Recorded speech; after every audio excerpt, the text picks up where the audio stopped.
जताया। रिपोर्ट देखिए। हिंदू के साथ ऐसा गलत हुआ है। कभी कान में हाथ डलवा के ऐसा हाथ रखवा अल्लाह अकबर बुलवाया, कभी ऐसा हाथ रख के भी अल्लाह अकबर बुलवाया।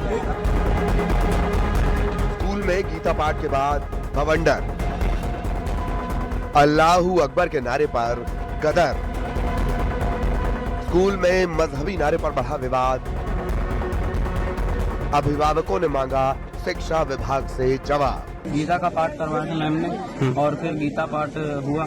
उस पश्चात मैम ने बाद में बोला कि ऐसे हाथ कीजिए और अल्लाह अकबर बोलिए। मैम ने अल्लाह अकबर बोला और सबको बोला साथ में बोलिए मेरे साथ में, और 16 बार बोलने को बोला। कभी कान में हाथ डलवा के ऐसा हाथ रखवा अल्लाह अकबर बुलवाया, कभी ऐसा, कभी दोनों हाथ ऐसा रख के अल्लाह अकबर बोलो, कभी ऐसा हाथ रख के भी अल्लाह अकबर बुलवाया गया। हम हिंदू के साथ ऐसा गलत हुआ है।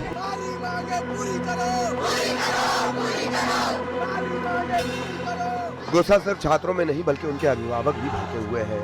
स्कूल में मजहबी नारे लगवाने पर विवाद ऐसा बढ़ा कि स्कूल में हंगामा खड़ा हो गया।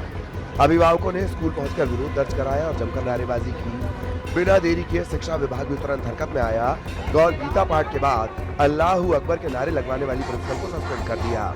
अब जिला शिक्षा अधिकारी पूरे मामले की जांच कर रहे हैं। तत्पश्चात मैंने तत्काल ही उस प्राचार्य को वहां से हटा दिया। साथ ही इस प्रकरण को लेकर 4 सदस्यीय दल टीम गठित कर दिया है और कल जा रहे हैं लोग हमारा दल। और चूंकि जो बच्चे बाहर स्ट्राइक पर बैठे हुए थे तो उन बच्चों के द्वारा बयान नहीं लिया जा सका था, अतः उन बच्चों के बयान लिए जाकर कल जो भी वस्तु स्थिति आएगी संबंधित के निश्चित ही अनुशासनात्मक कार्रवाई प्रस्तावित किए जाने का प्रस्ताव वरिष्ठ कार्यालय भोपाल को प्रेषित कर दिया जाएगा। घटना 1 दिसंबर की बताई जा रही है। आरोप है कि 1 दिसंबर को स्कूल की प्रिंसिपल ने गीता पाठ वाचन के बाद छात्रों से अल्लाहू अकबर के नारे लगाने को कहा। जानकारी के मुताबिक कई छात्रों ने मजहबी नारों पर विरोध भी जताया। बावजूद इसके अल्लाहू अकबर के नारे लगवाए गए। मुस्लिम पक्ष इसे सद्भाव बनाने के लिए उठाया गया कदम बताते हुए हंगामे को गैर जरूरी करार दे रहा है। वहीं हिंदू संगठन भड़क उठे हैं। आरोपी प्रिंसिपल को बर्खास्त कर क्रिमिनल केस दर्ज करने और प्रिंसिपल की पृष्ठभूमि की जांच करने की मांग की जा रही है। देखिए, मैं समझता हूँ उस शिक्षक ने गीता पाठ के बाद अल्लाह अकबर के नारे छात्रों से सिर्फ इसलिए लगवाए हैं ताकि छात्रों के बीच में सद्भाव बनाया जा सके।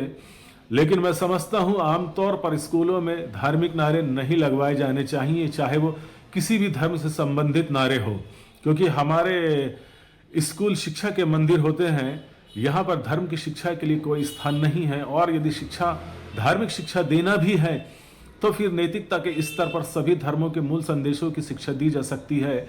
और यदि कोई नारे लगवाए जाने हैं तो फिर जय हिंद के नारे और हिंदुस्तान जिंदाबाद के नारे स्कूलों में लगवाए जाने चाहिए। और यदि कोई पाठ पढ़ाना है तो जनगण मन और वंदे मातरम के पाठ पढ़ाए जाने चाहिए। सिवनी के शासकीय उच्चतर माध्यमिक विद्यालय में प्राचार्य द्वारा गीता पाठ के पश्चात अल्लाहू अकबर के जो नारे लगवाए गए, हिंदुत्व समिति संस्कृति बचाओ मंच इसका विरोध करता है। साथ ही प्रशासन से मांग करता है कि ऐसे प्राचार्य को तत्काल बर्खास्त किया जाना चाहिए, जो कि एक कट्टर मानसिकता रखते हैं, जो धर्म विशेष के प्रति अपनी संवेदनाएं रखते हैं। क्या वो प्राचार्य इस प्रकार की शिक्षा के मंदिर में प्रदान करना चाहता है? गीता पाठ का आयोजन पूरे प्रदेश में जो है गीता जयंती पर किया गया और इससे गीता के ज्ञान से अल्लाहू अकबर का कोई संबंध नहीं है। अल्लाहू अकबर अगर कराना है तो अपने घरों में कराइए। और इस बात की हमें प्रशासन से हम ये मांग करते हैं कि इनकी जांच करनी चाहिए कि ये किस पृष्ठभूमि से जुड़े हुए हैं। स्कूल में मजहबी नारों की गूंज सुनाई दी तो शोर सियासत में भी उठ गया। कांग्रेस जहां प्रिंसिपल के बचाव में उतर आई है और गीता पाठ के बाद अल्लाहू अकबर के नारे लगवाने को जायज ठहरा रही है, तो वहीं बीजेपी इस पूरे मामले को अपराध बता रही है। स्कूल में शिक्षा ग्रहण करने जाते हैं बच्चे और वहां पर जितनी भी बातें होती हैं वो शिक्षा की होनी चाहिए। और रही बात प्रचार की, तो ईश्वर अल्लाह तेरो नाम सबको सन्मति दे भगवान, ये बात हम बचपन से सुनते आ रहे हैं। अगर उन्होंने गीता पढ़ाई तो वहाँ पर अल्लाहू अकबर के नारे भी लगे। तो इसमें मुझे लगता है कि सभी धर्मों को लेके चलने की बात प्रचार ने रखी और यही बात हम कहते हैं, और यही बात संविधान में लिखा है, यही हमारे लोकतंत्र में है कि हर जाति, हर धर्म, सबका आप मान रखें। तो मान रखने की बात प्रचार ने रखी। अब इसमें किसी को बुरा लगे और उसमें हिंदू मुस्लिम ढूंढे, जात पात ढूंढे, तो ये उनकी संकीर्ण मानसिकता होगी। देखिए, मध्य प्रदेश में अगर स्कूलों में कोई भी धार्मिक उन्माद फैलाने का कार्य करेगा या इस तरह की तुष्टीकरण की राजनीति से प्रेरित काम करेगा, हमारे बच्चों को इस्लामिक शिक्षा की तरफ ले जाने की कोशिश करेगा, तो ऐसे लोगों को छोड़ा नहीं जाएगा। इस मामले में सरकार द्वारा तत्काल संज्ञान लेते हुए जिम्मेदार प्राचार्य को हटाया गया है। साथ ही जांच कमेटी बिठाई गई है और जांच कमेटी के आधार पर भविष्य की कार्रवाई भी की जाएगी। फिलहाल स्कूल में गीता पाठ के बाद अल्लाहू अकबर के नारे को लेकर हुए विवाद की जांच जारी है। आरोपी प्रिंसिपल को निलंबित कर दिया गया है, लेकिन सवाल ये है कि क्यों शिक्षा के मंदिर को धर्म की जंग का अखाड़ा बनाया जा रहा है। गीता पाठ के बाद मजहबी नारे लगवाना क्या जरूरी था? क्या इस विवाद को टाला नहीं जा सकता था, या धार्मिक सद्भाव बनाए रखने की होशियारी प्रिंसिपल